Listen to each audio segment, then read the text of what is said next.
How about it, y'all? You got Hawg. I'm your Southern Diablo 4 resource. Thanks for stopping by. So, look, let's talk about some leveling strategies because we got like, what, 8, 9 days until the early access of Diablo 4 comes out. It's about time. Because I don't know about y'all, but I'm like a crackhead over here. Y'all got any more of that Diablo 4? Please! Please, I need some Diablo 4!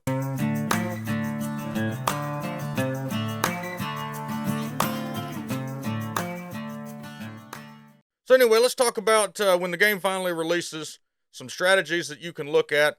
I'm not going to break down, hey, do this exactly how I say in this. I'm just going to recommend some things to look at that will help you along the way because, it is play your own way, ain't it? All right, so a couple of goals. These are really my goals. You can follow them or you can tell me to pound sand. That's fine. Some of my goals were to complete the campaign. The faster you complete the campaign, the faster that you can actually unlock that campaign skip option for the next character that you create. The campaign also provides lore, XP, gold, could drop items. It unlocks the Whispers of the Dead system, unlocks the mount, stuff like that. So you do want to make sure you complete the campaign to get all the benefits.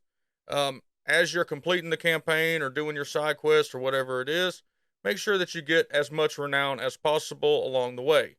All right, so another goal is to be as powerful as possible in as little time as possible or at lowest level as possible to complete the capstone dungeon.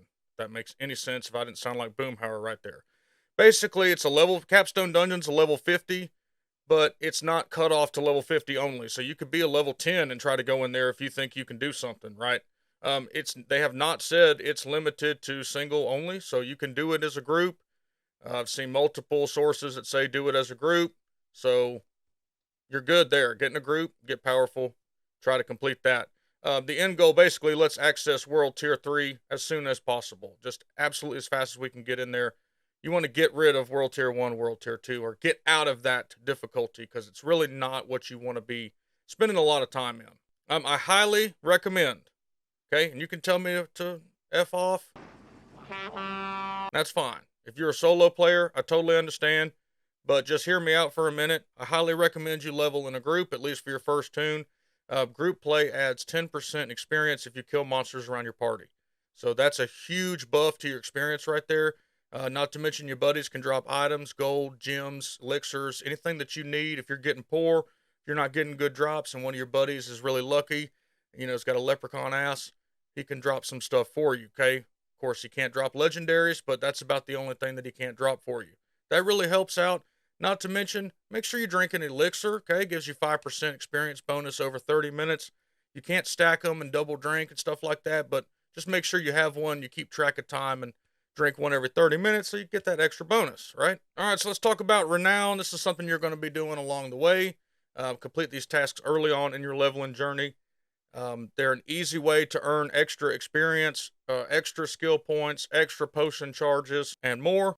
They're obtained by unlocking waypoints, completing side quests, finding altars of Lilith, opening up areas, doing side dungeons, doing side quests. They're all listed there for you to see. Strongholds give you like 100. Each one has their own little value that they contribute, right? Each region also has its own renown.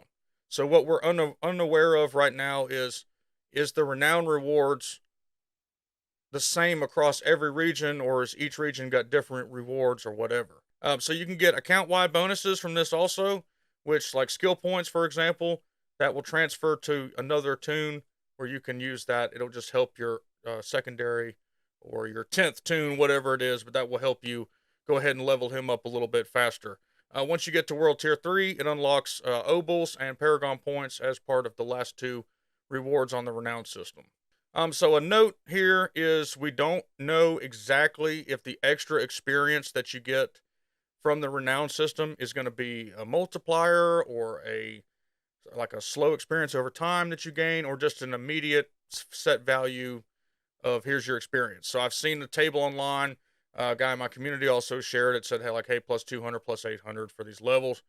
But we don't really know for sure until the game comes out. And to me, that'd be silly if that's the reward for the Renown. It's just that little Mickey Mouse amount of XP. But every little bit helps. All right, so let's talk about dungeons, okay? This is what everybody was farming in Diablo 4 beta. I'm talking about the early beta, not the server slam we had. They put the reset dungeon button out. People were kind of hurt about the reset dungeon button. I was trying to kind of smooth everybody out a little bit because dungeons are such a minuscule thing in this game. We only got to play the early game, so remember that. And as we evolve into the middle to late game, they just really don't become a player. Each dungeon will grant you an aspect in the Codex of Power. So that's one reason to do the dungeons. If you see a dungeon that is giving you that particular aspect that you need for your build, yeah, go ahead and knock it out. It's going to give you 30 renowned. It's going to give you that aspect. It's going to give you a chance to get items out of that and experience. So it's not totally wasteful. You're going to get everything you need. But personally, I would skip farming these areas over and over. There's just much more efficient areas with higher difficulties that are designed to give you better experience and better drops. All right, Strongholds. Yeah, this is Hawg's favorite little new addition they did to the game. Strongholds are places of importance throughout Sanctuary. They've been taken over by evil. They're corrupted areas. Multiple strongholds are found in each region, and clearing them has a lasting effect on the world. All right, so what's nice about strongholds, they're always a few levels above the character level that you currently are. So we saw that during the betas and the server slam. When you went to Core Dragon, I believe it was level 30, stronghold. And if you were a level 10, you could roll right up in there. It didn't block you off, but it definitely clapped your cheeks. You know, it's a tough area. That's to keep it challenging, and that's to keep you more engaged. This is one of the arguments as to why you should be farming this area. There is no minimum level, like I said, no restriction to enter. There are multiple elites in this area, as well as a final stronghold boss. So the more elites, the more difficult monsters there are, better chance you are to get better items, legendary, stuff like that. When you complete that stronghold, whatever it turns into, that will contribute to your renown path. So if it turns into a path to get more altars of Lilith, those are going to give you renown. If it turns into a side dungeon, that's going to give you 30 renown, etc., etc. Okay. The strategy, a couple ways to do it. You can either complete them immediately, see what they offer, and do that. Okay. Or you can complete them up to about 99%, farm them, exit out, make a new game, go straight back to it, and keep farming, then kill the final boss. Either way, make sure you actually kill the boss, okay, and complete it to see what it turns into. And keep in mind that strongholds are a private instance until you actually convert them, and then it's for the whole world to use. So keep that in mind also. All right, let's talk about Fields of Hatred for a minute. Fields of Hatred are PvP zones that feature demonic hordes and a PvP boss, as well as hostile players. So this is one strategy that a couple of folks were talking about. It's not really one that I would use, but I do want to mention it because, again, it's play your own way. So if you would like to try this, go ahead. We don't know right now if there's a level restriction to go to Fields of Hatred. I don't believe there is, and I don't believe it's restricted to World Tier 3. So if you want to have at it, Hoss. One of the recommendations is you can farm it because it does have the PvP boss and it does have the hordes. They will be dropping items, and you can farm those bosses and hordes for items and stuff. Work as a team if you're going to do this, and nobody go hostile. So don't take the blood mark, okay? The blood mark is a way to go hostile. Then you all work together, and you farm the mobs and the PvP boss. Now, the PvP boss, he will drop Seeds of Hatred, and that's the item that drops if you kill a player as well, the Seeds of Hatred. And you actually have to convert those at the altar in the Fields of Hatred zone to red dust. Then you can take the red dust and gamble with it at the Purveyor of Curiosities. Okay, you following me here? Now, something to take into mind. This has cons. Okay, there's a lot of variables with this. Other players can come in that are blood marked and kill you. Doesn't matter if you're blood marked or not. If one player in that Field of Hatred zone is blood marked, then he can kill anybody in that area. So that could really mess you up if you've got a group, if you're running in a Discord, which, by the way, if you need a Discord to run with, the House of Hawg, we ain't mild, we wild, links in the description below. It is the only way to get into my clan. If you're interested in doing that, we are carrying it over from Diablo 3. That's plebs for life. I will not be accepting any in-game requests and stuff like that. You got to be in the Discord. There's also a guaranteed way to get into the clan as well, so you don't have to fight for the first come, first serve. Can't talk today. aspect of the clan that I'm trying to do to make it fair to everybody. Hence why I was bitching about 150 clan spot. But anyway, don't be shy. Come on and join. We got a badass community in there with tons of resources. That being said, if you're in the Discord and you're talking to your buddies, and then somebody that you don't know comes in who's a lot more powerful than you could be in for a world of hurt. You could lose your seeds of hatred. Um, Anything can happen. It kind of gets inefficient at that point. So just keep that in mind. If you're racing towards World Tier 3, then I highly recommend to bypass this till your build's a lot stronger. This is just something for fun to do on the side. I don't know if it's really a super efficient way to find items or farm experience. All right, so once you've achieved World Tier 3, so the goal's met, we're here. Now the work can begin on your toon. Once you get to World Tier 3, the monsters start dropping sacred items. They have a chance to drop sacred items. The higher that the level is of that monster, the higher chance he has to drop a sacred item. Sacred items drop at your level. So this is a really badass feature to me. Let's say you're a level 45, you're in World Tier 3, and an item drops, a rare item, that is even a legendary item that's a sacred, okay, and it's got badass powers. It's a perfect roll. It could be something that could carry you into level 70. It's going to drop at your level, so it's not going to have item requirements on it, which is really nice. You don't have to worry about that. We did see, like if you farmed Core Dragon during the server slam, you saw that it dropped a lot of items that you could not use. If it drops sacred in World Tier 3, you won't have that problem. So that's another reason why I say get out of World Tier 2 and World Tier 1 as fast as possible. You won't be running into those items as long as it's sacred, okay, those problems. The Helltide events also unlock when you get to World Tier 3. These are some really neat events. We'll talk about those here in just a minute. You also get access to Nightmare dungeons. Nightmare sigils start dropping. Champion monsters will appear, so those monsters will have resistances and immunities similar to Diablo 2. As you increased in the difficulty, you obviously ran into lightning immune or cold immune elites and stuff that was very challenging. Same thing here. And of course, the real reason, the bonus reason, monsters give 100% experience bonus, drop 15% more gold, and overcome 20% resistance. And what that overcome 20% resistance means is if you have 100% resistances across the board, you now have 80% resistances when you go into World Tier 3. It's very similar to how Diablo 2 worked when you went into Nightmare and you saw that your resistances had negatives on them if you didn't have any resistances, or if they weren't high enough, okay? All right, getting into Helltide events. This is a really cool event. It's one of my favorites besides Strongholds. I have a lot of favorites in this game. You'll see that. Areas of a region that's corrupted. New monsters appear. They're more challenging. They hit harder. They're faster. They're also from another region that you're not used to seeing. So if you're in the swamp area and you're used to seeing the swamp style monsters, the Helltide will actually spawn a different type. So it could be like desert monsters or whatever from another region. The Helltides have a timer on them, so they last 1 hour and they rotate to different regions across the map. The one thing you're going to be looking for in the Helltide events is cinders. Cinders are little things that drop from monsters. You use those, you collect them, and you deposit them into Helltide caches. Now, this is what's so awesome about the Helltide caches. They're item specific. So there's different caches positioned all over the Helltide area. They're item specific. So one of them will say Helm. It'll tell you how many cinders that you need to actually unlock that specific cache. You go out, you kill a bunch of monsters, you get the required number of cinders, deposit it into that cache, and then it rains legendaries out, and you have a chance to get a unique. So this is a really great way if you're looking for Shaco, if you're looking for any of the other uniques that you want, this is the way to do it.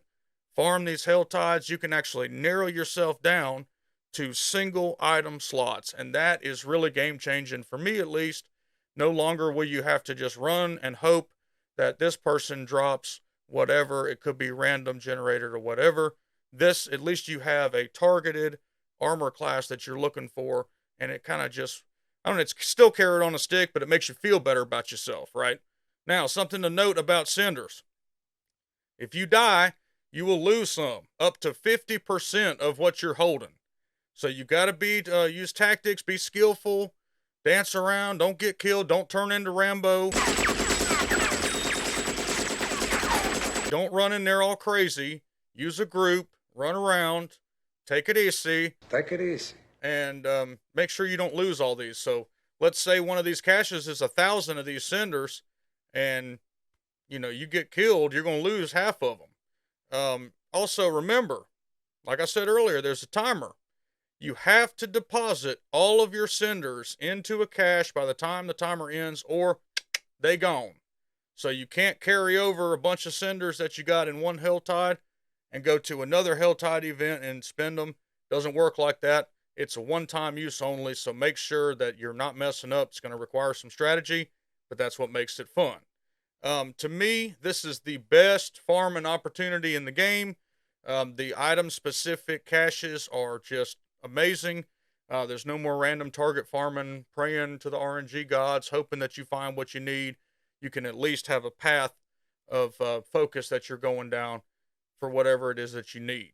So let's talk about Nightmare Dungeons. So basically what this is a vast improvement on the Rift/Greater Rift system that we saw in Diablo 3. So we open this with sigils, right? So sigils either dropped by monsters, or you obtain them from completing the Whispers of the Dead, or you can craft them at the Occultist, okay? When you actually use a sigil, a portal opens next to an existing side dungeon, and it will actually tell you on the sigil itself where it's going to open up and what affixes are on that bad boy right there. So that's another thing about sigils. They have affixes, so they can, there's all different kind of things that can happen. Some explode, some have portals that open different things. Some tell you like, hey, the monsters are lightning enhanced, or they're poison enhanced, or you get my drift. They explain it to you right there. They also tell you what dungeon it is. So that was the thing about in Diablo 3, you were kind of annoyed at. If you had to fish, you had to farm keys, and then you had to go fish and fish and fish until you got a good succession of maps that opened up. Well, this one right here will tell you exactly what it is. So there's no more, God damn it, I got keeps 7 times in a row, 15 times in a row. Everybody hated keeps, or at least I did.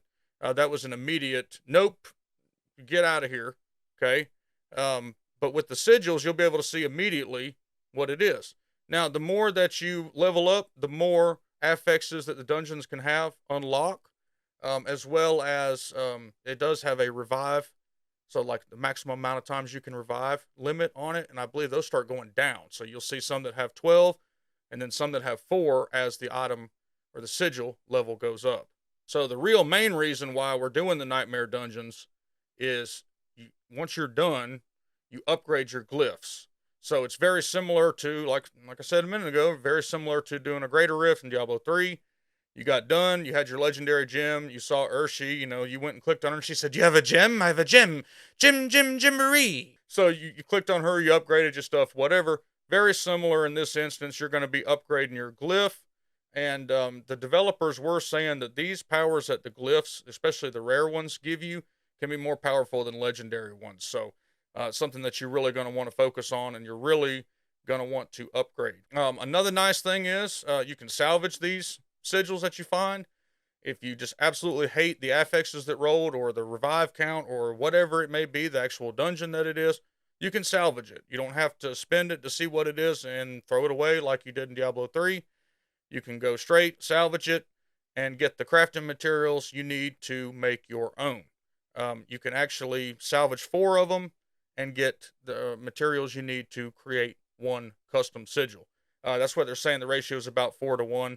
It is unknown at this time if you can actually put or choose your own custom affixes, or choose what dungeon you want or whatever. It might just be a random generated thing, but we don't know that yet at this time because Diablo 4 has not come out yet. The last thing about sigils, this is a really neat system though.